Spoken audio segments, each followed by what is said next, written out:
अपने होश आवास में ये सबको बताना चाहती हूँ कि मैं 3 बजे तक सोना नहीं चाहती।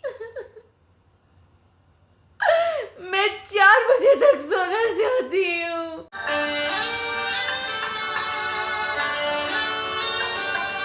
मेरे जो होने वाले वो होंगे ना, वो बहुत तंग होंगे मुझसे। उन्होंने एक दिन कह देना है कि नाश्ते में चाय पापे के अलावा एक कुर्सी और एक रस्सी भी दे दो। बहुत याद आएंगे मुझे।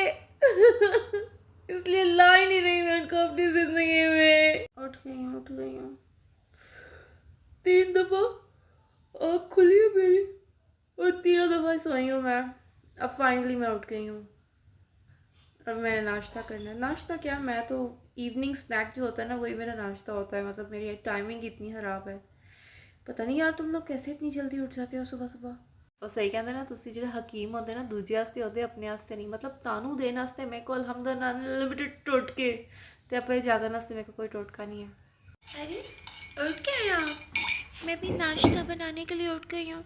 अम्मी इस टाइम नाश्ता नहीं देती, मांगो ना तो गंदी गंदी गालियाँ देती हैं। मुझे अब ब्रेकफास्ट बनाना आ गया है क्योंकि इसमें इतने लवाजमात नहीं होते ना। लेकिन मुझसे लंच नहीं बनता, मुझसे डिनर नहीं बनता, क्योंकि उसमें जो पकवान है ना भाई, जो आपकी ख्वाहिशात हैं वो मैं कभी पूरी नहीं कर पाऊँगी। और हर आम देसी लड़की की तरह मेरी भी ख्वाहिश है कि जो मेरा शोहर हो उसे खाना बनाना आता हो, जैसे वो बनाएगा शादी के बाद ना मेरे लिए। ख्वाहिशें हम ऐसी करती हैं जैसे पूरी हो जाएंगी। पहली बात तो ये ख्वाहिश कभी पूरी होगी नहीं अगर उसे खाना बनाना आता भी है तो। दूसरी चीज़, आपको भी अच्छी तरह पता है कि ये एक नेचुरल आर्ट है। अगर एक लड़की बेहतरीन गाड़ी भी चलाती है ना, उसने ड्राइविंग करते चवल मारनी ही मारनी है, क्योंकि ये उसकी नेचुरल आर्ट नहीं है, ये उसने सीखी है, ये उसके अंदर इनबिल्ट नहीं था।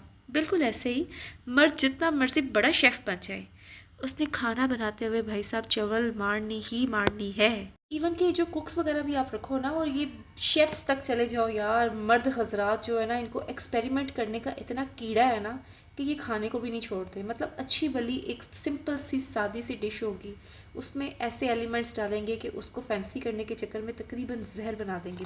खुदारा मर्दों को ऐसे शेफ़ और ऐसे कुक शक की निगाह से देखना छोड़ दीजिए।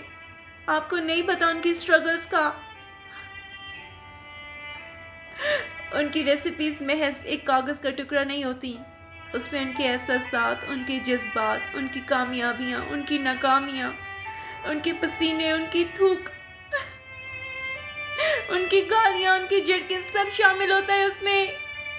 अरे कभी कभी तो वो वॉशरूम से आके हाथ भी नहीं धोते ताकि आपके अंदर उनका डीएनए जा सके। और क्यों ना बने हम फैन मर्दों के इस फूड इंडस्ट्री में।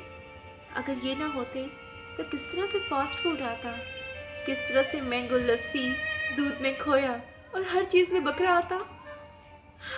मुझे तो डर है अगर ये ना होते तो हम एक हेल्दी लाइफस्टाइल गुजार रहे होते। तो इस बात को समझो कि जब बाहर का खाना खाओगे तो सिर्फ हाइजीन का इशू नहीं है, तुम लोग केमिकल्स खा रहे हो। It's all about food industry, समझ रहे हो।